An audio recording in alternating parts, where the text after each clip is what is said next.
All right, let's look at how we can model flip-flops and latches using HDL. On the left here, we have a latch between a module and module statement. We have for our latch the inputs to our latch, D in control, and our output Q. And Q is a register data type. So we have always, when control or D changes, that's what this says. If control, that's if control is equal to 1, then our output Q is equal to D. If control is equal to a 0, nothing happens. So, however, we're going to get to this if D changes, we'll get into here also. So if D changes, Q will become D whenever D changes. It will also, as long as control is equal to a 1. So that's our latch where the input D is transparent to Q when control is equal to a 1, and it's latched in there when control is equal to a 0. If we compare that to our flip-flop, our inputs to our flip-flop between module and end module here, we still have Q and D. We're calling control clock now. And what we have for our statement, Q is also register data type.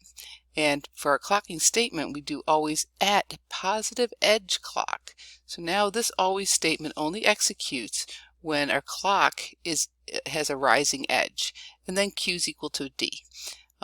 So that's a simple latch and flip-flop with no asynchronous type reset.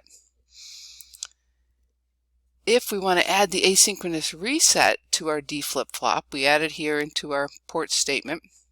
It's an input data type, and now we're always positive edge clock or negative edge reset. Either of these things happening will allow this procedural statements to execute, and if not reset, so that means if reset's equal to a 0, Q is going to be equal to, it's a 1-bit wide, and it's going to be equal to a 0. Otherwise, Q will equal D. So it's important here that the first statement is the asynchronous statement when we're working with our always statement and with a D flip-flop. Note here that these assignments are blocking. So, well, I guess there's really just one, but if Q is equal to, if not reset, we are going to have Q equal to a 0, otherwise Q is equal to a D. So the blocking doesn't make a difference here. And again, that first if in the if-else statement must correspond to the asynchronous condition.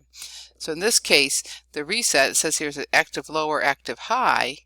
Well, we know it's active low because when when this is going to become executed is when reset goes from high to low. So when it is low, the first moment it becomes low, that's when it executes. We don't need to execute it again. It'll stay 0 until we get for example, probably the next thing we'll get is a positive edge clock, but if reset's equal to 0, then this will not. This will execute, and we'll get B's equal to a 0, or excuse me, Q's equal to 0. All right, so that's our D flip-flop with an asynchronous reset. Let's look here at a JK flip-flop, and we'll create the JK flip-flop with a D flip-flop. So the way we'll do that is we have our JK flip-flop statement and we have our D flip-flop. So we have two modules. I shouldn't call them statements. They're two different modules. And within our JK flip-flop module, we are instantiating the D flip-flop module. So when we call that D flip-flop module, we use Q, which is our output Q, but Q is just defined as an output here. It's not defined as a register. But it is defined as the output. We don't get it assigned until we call the D flip-flop module. And then JK is a wire data type. So JK, we are determining from our characteristic equation for our JK flip-flop. So that characteristic equation, JQ prime or K prime Q, is what we're using here. And that's, and J and K and clock and reset are the other inputs to our JK module. So the clock and reset, we're also just sending on to the D flip-flop. So in our D flip-flop, we do have to define Q as a reg data type, and then we just have our D flip-flop that we've just looked at there. So we're just creating using our characteristic equation, which is the next state equation. The next state equation for a D flip-flop is the D input. For our JK flip-flop, we've defined it here. So that's a good way to build a D flip-flop or JK flip-flop from a D flip-flop. Another way that we could do that here is create a JK flip-flop from the characteristic table for a JK flip-flop. So again, now our Q, which is the output, has to be a reg data type. We also have Q not.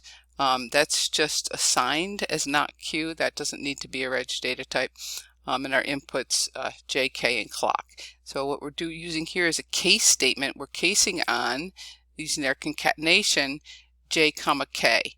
So if this concatenation is 0, 0, that's our don't change state. We just set Q equal to Q. So even though Q is an output of this module, it already has, it has a state. So we can still set it equal to itself there. Otherwise, we have our reset state, our set state, and our Q is equal to Q naught. So the first thing we needed to do was assign Q naught equals not Q.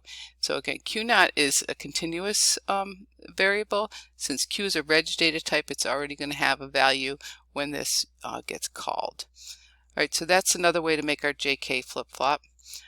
Let's look at another example here. We'll look at a state machine. To make a finite state machine, this is a Mealy finite state machine.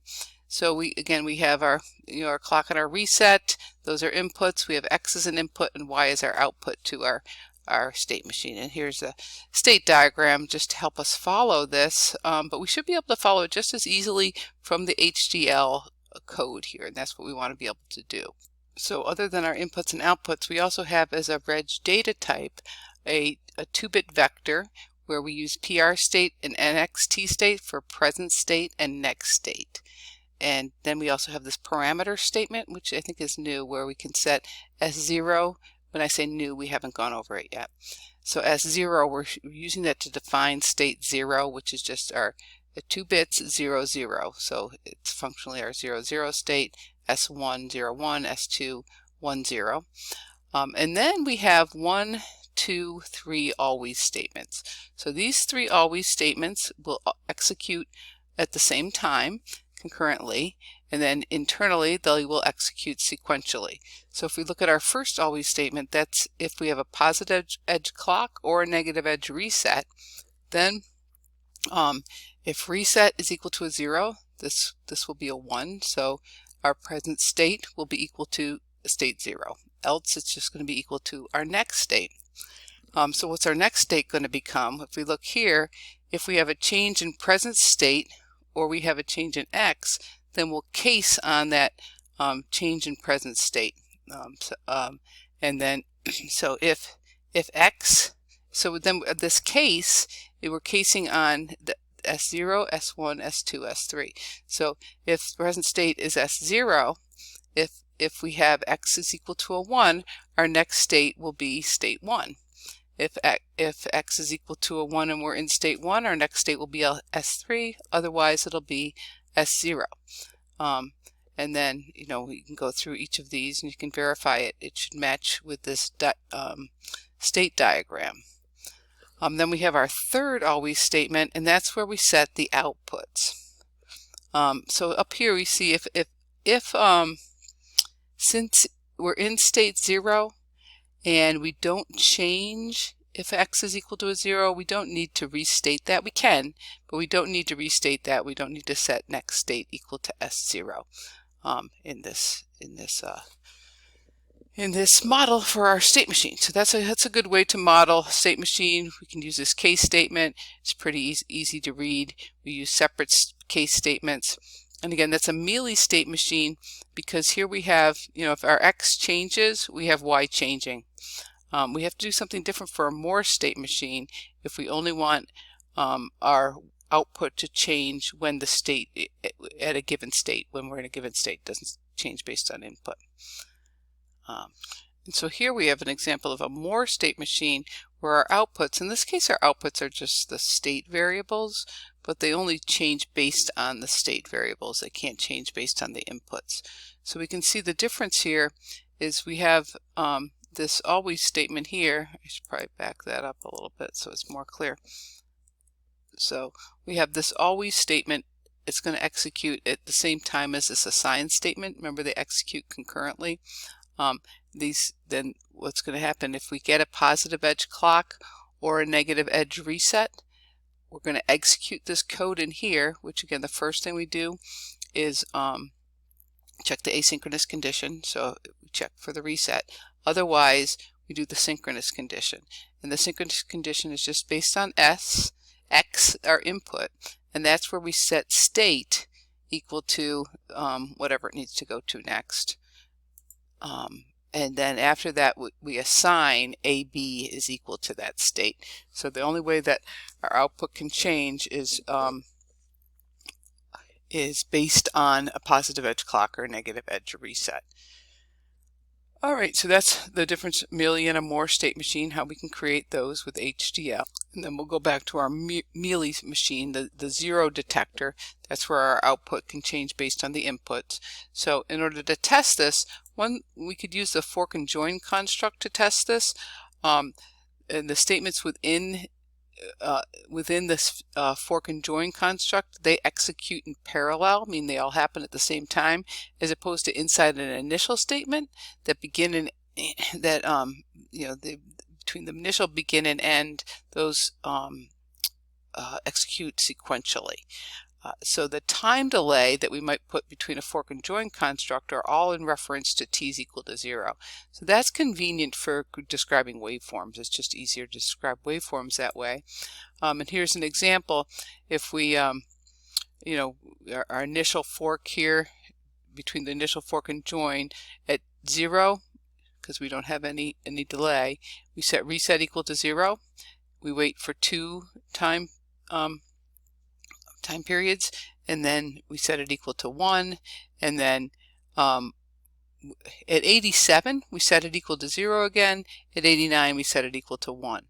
But at 10, that's when we change x. So at 10 we change x, at 30 we change it again, and so here we're manipulating reset first, and then we're manipulating x.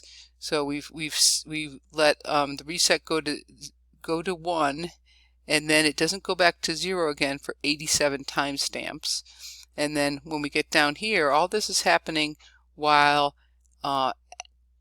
reset is equal to a 1. And look, see, these are, we have at 70, first one we have x is 1, then we have x is 0. So we can't really do that, because at the same, we can, I'm not sure which one it would come out to, because they all happen concurrently, but we're telling it to do 2 different things at the same time. So that's probably supposed to be a 60 there, but you can put them out of order, I guess, is part of the point. And then we set, after we get to 89, reset's going to be equal to a 1, so anything after that is not going to be seen there. So if we look at the analysis of a timing diagram like that, here we have, how that's toggling. So, but what we really wanted to show here is that once our reset goes high, we set our reset equal to 0 and back high again. So that automatically, right away, sets the state back to 0. Otherwise, things don't change until the rising clock edge, because that's how that's set up. But here we have our x changing, so our change in x is what's causing this change in y, not necessarily the rising clock edge. So we see y changing on the falling edge and then changing again on the rising edge. So these types of timing diagrams we'll look at more in a simulation, and this is one way with a fork and join to set these up. So read about this more in your textbook as well. But we'll compare that timing diagram to a Moore timing diagram, where again we have our inputs changing on the falling edge, and then the only time that our states are going to change are on the rising edge. So we don't have anything changing when x changes. We just have it changing based on the rising edge of the clock. All right, that's it for this video.